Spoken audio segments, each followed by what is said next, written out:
I would like to explain to you what the mind can do under three umbrellas. To my understanding, the mind can do three things, which is in line with most of the stuff I've read. First is perception, second is imagination, and third is planning a sequence of actions. Now, these three umbrellas categorize all mental faculties from my perspective. In addition, you can group all of these three faculties under the predictive capacity of the mind, if we take in account the predictive coding theory of the brain and we apply it to the mind. Now, what do I mean by the mind? The way I'm thinking of it is a neurophenomenological phenomenon. I am basing it from a neuroscience perspective, believing that the mind and the brain are connected in some way. I don't know how. And secondly, the mind is the phenomenological aspect of experience. And by phenomenology, I am contrasting it, as is the mind usually contrasted to, the body, physicality, or materials. As I said, perception, imagination, and planning a sequence of actions. So let's start with perception. For me, perception encapsulates what is normally called sentience or consciousness, as is defined by the relationship of oneself with its environment. Perception also incorporates intuition or intention. Why? Because you are perceiving with a certain bias, a certain lens, which is driving you towards certain aspects of the environment. In addition, perception is what we can call real time. It's the now, it's the present. It's part of subjectivity. Imagination. Now, for me, imagination incorporates all mental simulation. And what is mental simulation? It is the capacity to experience something that is not happening in the current environment in which we are situated in. And I'm talking about physical environment. You see, this is my physical environment, but we can start discussing whether I am in a cultural, political, societal environment. But that's not what I'm talking about, because those are more abstract. And that's exactly what imagination is the capacity to abstract, to simulate.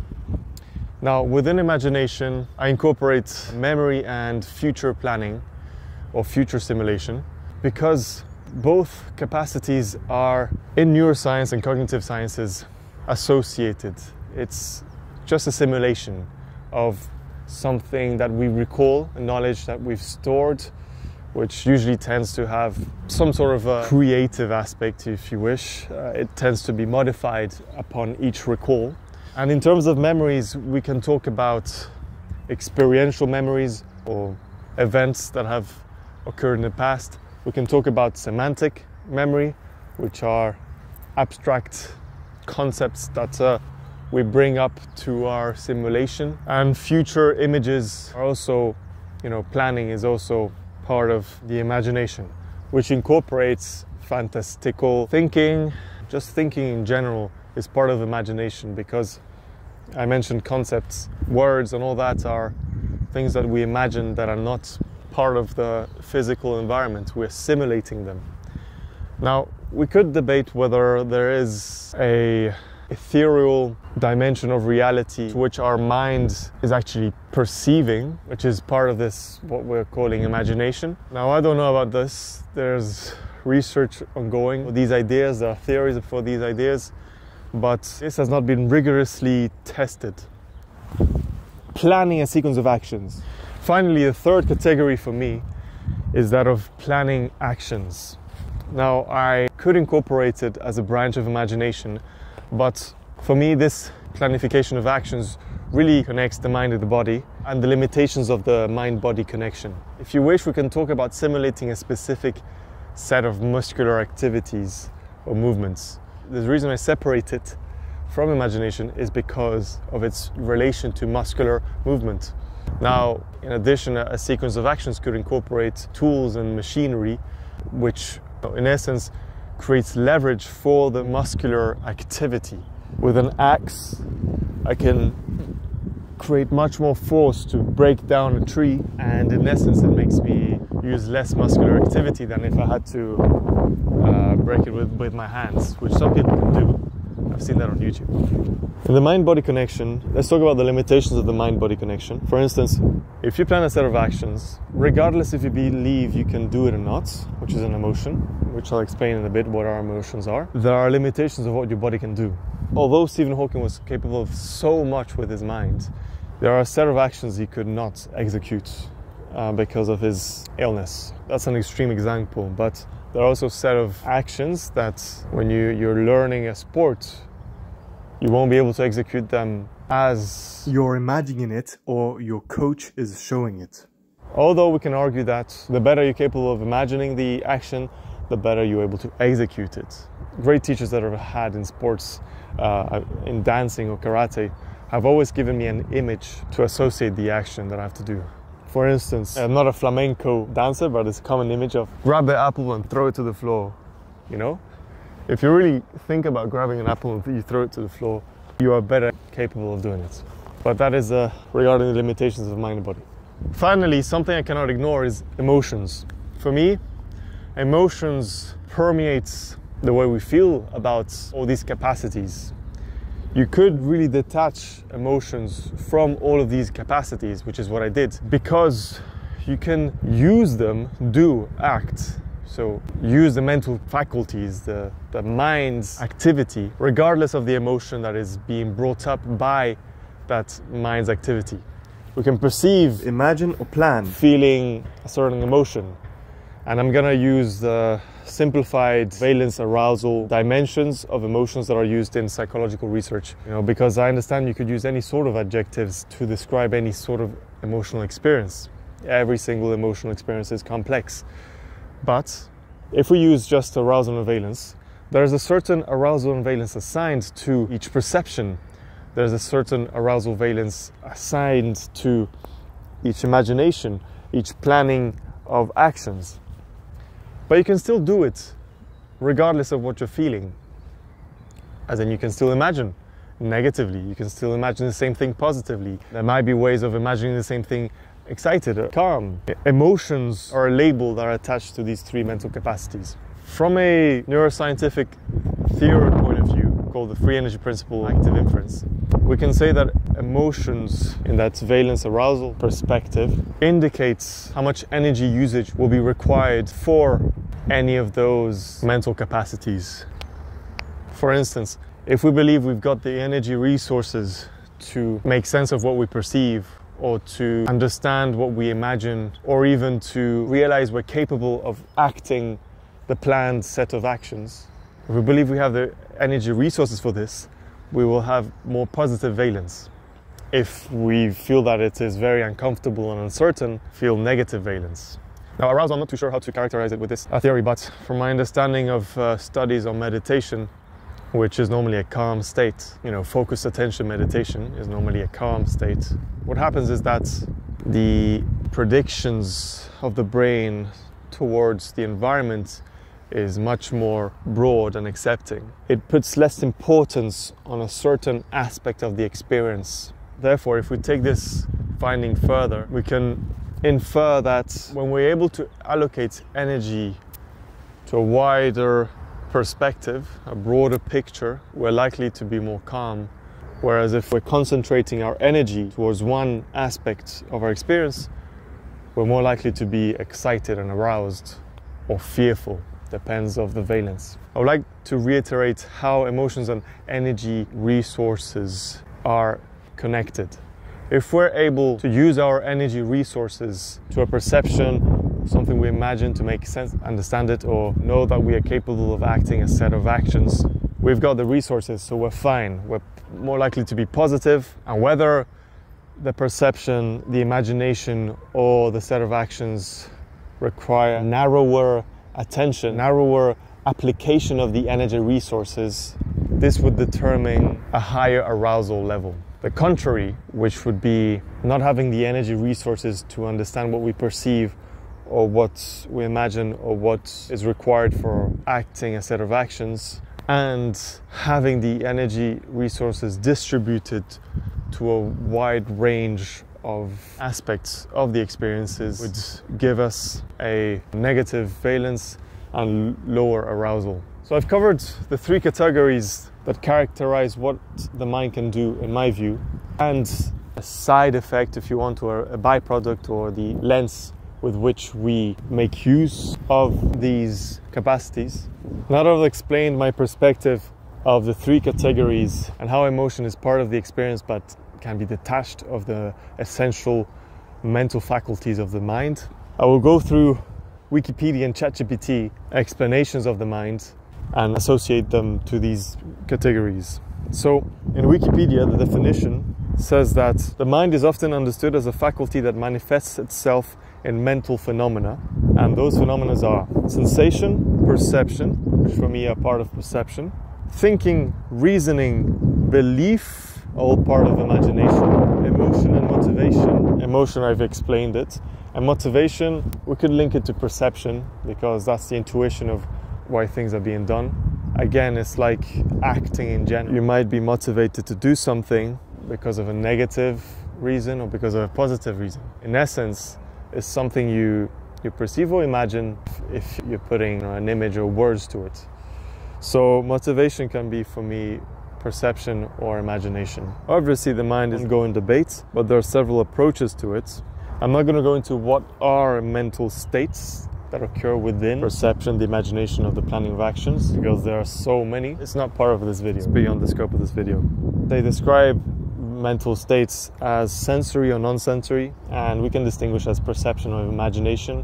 You can talk about planning of actions within imagination, which is non-sensory usually. Now in Wikipedia, they go on to describe different philosophical definitions of the mind, which is try to distinguish what is mental. And you can talk about the epistemic approaches, the conscious-based approach, the intentionality-based approaches, behaviorism. My understanding of these philosophies try to define why mental states are there and the connection between a subject and the mind, which is not what I'm trying to do. I assume the mind exists because anecdotally I have a mind, which I've described as phenomenological experience. For this video, those philosophies are not relevant. If you go to the Wikipedia part called Forms, which talks about the mental faculties, let's do the same in terms of interpreting these. Thoughts, a mental act, allows humans to make sense of things and represent and interpret them. This is imagination. Memory is the ability to preserve, retain, and subsequently recall knowledge, information, or experience. This is imagination for me again. Imagination is the activity of generating or evoking novel situations, images, ideas, or qualia in the mind, which is imagination, obviously, but all of these three are part of mental simulations. It seems to refer to novelty, which could be a future image, or it just could be fantastical thinking. Finally, last paragraph, it says, consciousness in mammals is an aspect of the mind generally thought to comprise qualities such as subjectivity, sentience, and the ability to perceive the relationship between oneself and one's environment, which for me is perception, all of these aspects. You sense, sentience, let's check out its definition. Conscious awareness of stimuli without association or interpretation. Perceiving. You can perceive with a bias, you can perceive as it is. Then the rest of the Wikipedia refers to content and phenomena that is in the mind, but it's not part of this video. We just categorize what it does, not what's the output. We're just talking about the function, not the output or the input. Okay, so you can see here my ChatGPT, and it's raining. So I asked ChatGPT, what can the mind do? It listed a few capacities, which I'll categorize again. Thinking and reasoning. You can process information, evaluate it, make decisions based on logic, or not logic, I would say, and past experiences, which could be the non-logical aspect. Past experiences, we can talk about even genetical experiences. Anyway, thinking and reasoning, that's imagination for me. Memory, it can store, retain, retrieve information. Imagination again. Learning, that's an interesting one. The mind can acquire new knowledge and skills, adapt to new situations, integrate new information with existing knowledge. Now, I would argue that learning is neuroplasticity. And because neuroplasticity happens, in my view, for all mental faculties, because, as I mentioned at the beginning, the mind and the brain are related, but I don't know how. Neuroplasticity happens. What is the cause? What is the cause or effect relationship? I do not know. But neuroplasticity happens, and that is learning. Therefore, you can learn while perceiving, while imagining, while planning actions. Then a certain type of energy processing will be happening, and here we can talk about emotions. Learning is inherent to all three categories. The way it learns is under the predictive umbrella. There are predictions that are being made, and there are errors that are happening.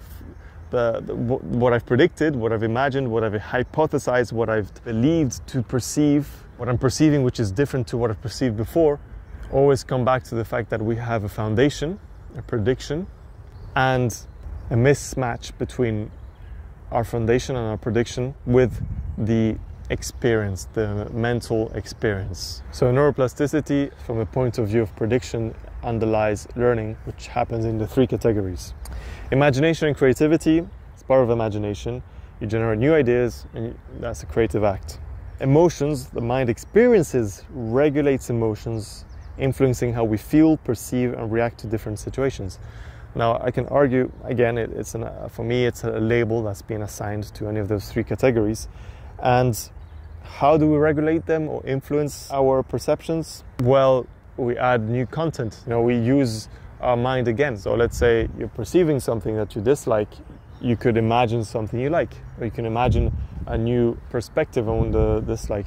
You could perceive something you dislike and perceive another aspect of the environment so that you broaden your awareness. So you're just using your mental capacity in a different way to regulate your emotions. Perception. It interprets sensory information, helping us understand our environment through sight, sound, touch, taste, smell, and maybe other ones like interoception, which is the feelings of the inside of the body. Maybe we can develop new senses. Consciousness. The mind has self-awareness and the ability to be conscious of thoughts, feelings, and surroundings. So for me, I was associating this with perception. Here you could debate me because in the end you're perceiving yourself, perceive what you're imagining, or you can perceive the planning of actions, because I've associated perception to the real-time present mental faculty. Now it says communication. It enables language understanding and production, allowing for complex communication and social interaction. Well, this is just planning of actions or perception or even imagination. It's necessarily something specific, I would argue, to the mind. Dreaming, the mind dreams, a process that remains partly mysterious. Okay, it's connected with processing emotions, consolidating memory, and problem solving. All of this for me is imagination. But you can say it's imagination during sleeping, or if we're talking about daydreaming, it's imagining during the day. Problem solving and adaptability is a mixture of using the imagination and the planning of actions towards perception. That could be one way of describing it. Problem solving definitely makes use of, as they say, you employ various strategies or draw on past experiences, which for me is part of imagination or planning actions. Intuition, defined as the mind has the ability to understand something instinctively without the need for conscious reasoning, often referred to as gut feeling. For me, it's an aspect that can permeate perception. Why is it that you're perceiving this thing over another thing? Well, you have certain foundations that are guiding you. These foundations, we can talk about them as become inhabited within you because of something you've imagined, something you have experienced or perceived in the past, something you have planned, and they have become one with you. So you no longer need to simulate it. You don't need to imagine it, so that whenever you act or perceive. And that's how intuition is, to my understanding. There could be a genetic aspect, which we can argue is a form of memory. It's a form of storing information. Whether you agree with it or not, that's a good definition. Okay guys, I invite you to find me on these three categories. I wanted to share this to you. Hopefully it's useful. Make sure to follow, like, share, and discuss in the comments. Let's keep understanding the mind. We'll keep moving forward. Thanks to this guy. You know what the book has interesting to say? It talks about forgetting. But forgetting is a type of perception that doesn't connect to imagination. That could be one way of interpreting it. Anyway, pioneer in the field. Speak soon. See you soon.